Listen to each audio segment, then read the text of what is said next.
What happens when capitalism doesn't need workers anymore? This isn't a science fiction fantasy, it's the central question of our time. For centuries, our economic system has been built on a simple premise: human labor creates value. But now, as we stand on the cusp of an unprecedented technological revolution, that core assumption is breaking down. We are entering the age of the great decoupling, where productivity and profit are detaching from human employment. The rules of the game are about to change forever.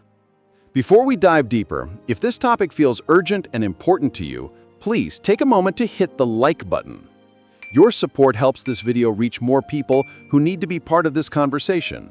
Share it with a friend who is curious about the future, and subscribe to stay with us as we uncover more about the world ahead. To understand where we're going, we have to look back at where we started. The foundation of modern economics, from Adam Smith to Karl Marx, was the labor theory of value. This idea states that a product's value is directly tied to the amount of human labor required to produce it. It's how we understood exchange, how we justified profit. Marx took it a step further, arguing that a capitalist's power came from their ability to extract surplus value, getting more work out of a person than the value of the wages paid to them. This created a self-reinforcing loop. Companies chase profit, which incentivizes them to replace expensive human labor with more efficient technology. And for centuries, this worked. But what happens when that relentless drive for efficiency creates a system that no longer needs the human laborer at all? The rise of AI challenges the very core of this model. The system itself, not the worker, becomes the source of productivity. Now, this fear isn't new. It's a story as old as the wheel.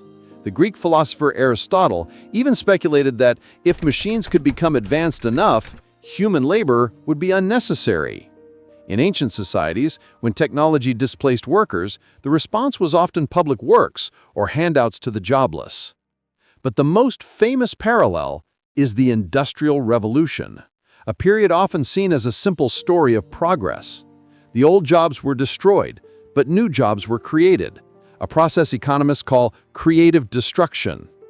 However, this narrative overlooks a crucial detail: the Luddites. We've been taught to see them as simpletons, irrationally opposed to progress. But the Luddites were highly skilled artisans, protesting not just against machines, but against a broken social contract.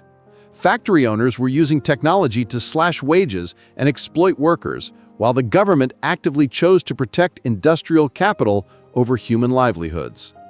The Luddites used machine breaking as a political tool to demand better conditions. The government's response was brutal and telling. They deployed more troops to suppress the Luddites than Wellington led in the entire Peninsular War. Machine breaking was made a capital crime punishable by execution. The Luddite movement was ultimately crushed, but it proved one powerful point: the effects of technology are a matter of societal and political choice, not predetermined inevitability. And this brings us to today. The new wave of automation is fundamentally different from the last. The Industrial Revolution automated physical and routine tasks. Today, AI is automating cognitive tasks. Think law, medicine, finance, even software development. This raises the unsettling question: will creative destruction work this time? Or are we entering a new era where the number of jobs created is less than the number lost? The debate is fierce. Is AI's impact a matter of technological determinism, or can we still make a socio-technical choice to shape its outcome? The key lesson from the Luddites is that we have agency. We can choose to create technologies that augment human labor and create new tasks, not just replace them. This is the difference between a future of shared prosperity and one of unprecedented inequality. So, what does the data say? The projections vary widely. A 2013 study estimated that up to 47% of U.S. jobs were at high risk of automation. A more recent Morgan Stanley report suggests AI could affect nearly 90% of occupations. But the World Economic Forum has a different take, projecting a net growth of 78 million jobs globally by 2030. So the picture isn't one of total unemployment, The real challenge is something entirely different. It's what the WEF calls skill instability. The new jobs created by AI often require a completely new, high-skilled toolbox. For many people, the pace of change is simply too fast. And this leads to the central, most profound problem of the Great Decoupling: the acceleration of wealth and income inequality. Automation is a direct and inherent driver of inequality. Here's how it works. It shifts the demand from labor to capital. This means a permanently higher return for people who own the machines and the technology. This effect is amplified by what's known as the superstar effect, where a small number of highly productive entrepreneurs can scale their operations with fewer and fewer employees. The returns to their skill rise and income becomes concentrated at the very top. The result? We see national productivity and corporate profits soar while wages for the majority of the population stagnate or fall. This isn't just an internal problem, it's a global one. The benefits of AI are not evenly distributed. Richer countries, with their superior digital infrastructure and massive private investment, are far better equipped to capitalize. The United States alone secured over $67 billion in private AI investment in 2023. This creates a self-reinforcing cycle. AI allows advanced economies to automate tasks that were traditionally outsourced to developing nations for cheap labor. This diversion of investment could lead to a decline in GDP in developing countries. The rich nations pull further ahead and the global divide widens. Beyond the economic numbers, there are profound social and political consequences. Work has long been the central organizing principle of our society. It provides not just an income, but a sense of identity, purpose, and social standing. In a post-work society, what happens to our sense of purpose?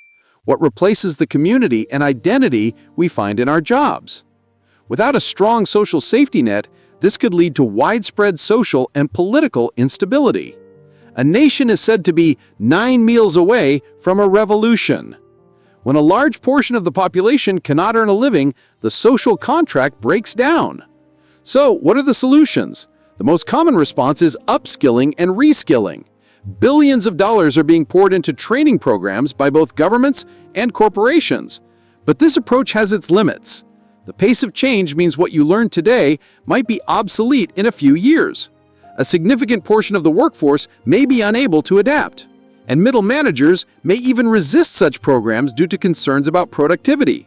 While valuable, reskilling alone may not be a comprehensive solution for large-scale structural unemployment. This is where the idea of an unconditional income enters the conversation. It's not a new idea, with historical roots dating back to the 1970s. It's important to distinguish the terms. Universal Basic Income, or UBI, is an unconditional cash payment to all citizens.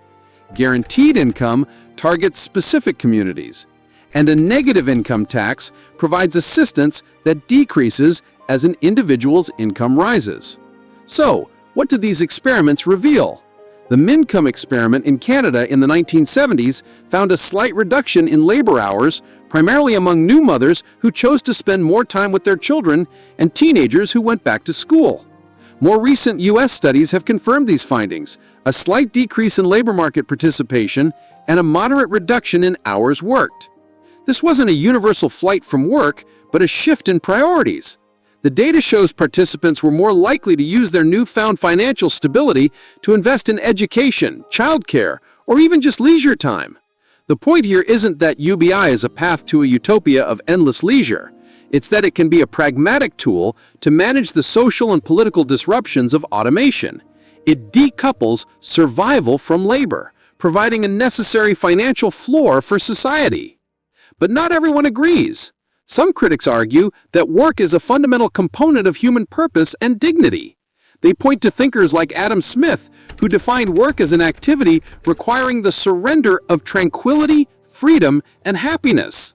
From this perspective, a post-work society risks a crisis of meaning.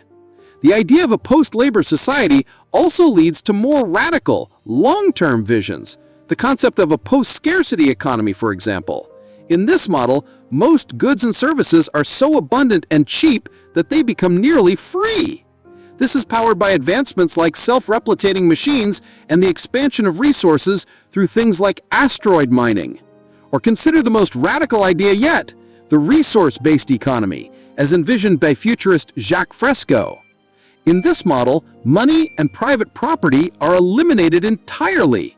A nation's wealth would be measured not by its finances, but its resources and social capital, with the goal of providing a high standard of living for everyone.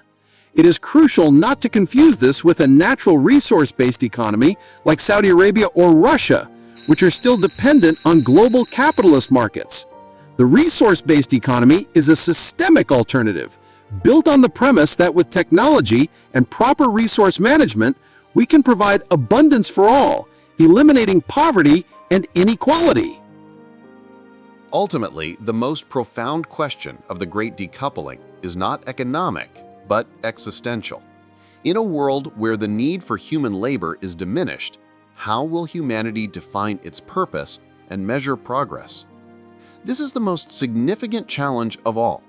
It will require a fundamental shift in how we measure human worth, moving from a value based on economic contribution to one that celebrates creativity, social connection, and personal growth.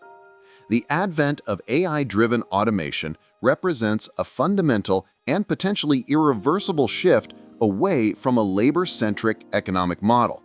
The Great Decoupling is not a future to be passively accepted, it is a choice to be made.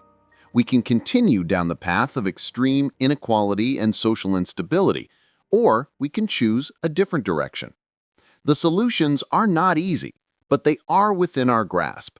It begins with upskilling our workforce, providing a social floor with a guaranteed income, and, most importantly, engaging in a broader conversation about what it means to be human in a world where our purpose is no longer tied to our economic output. Thank you for watching.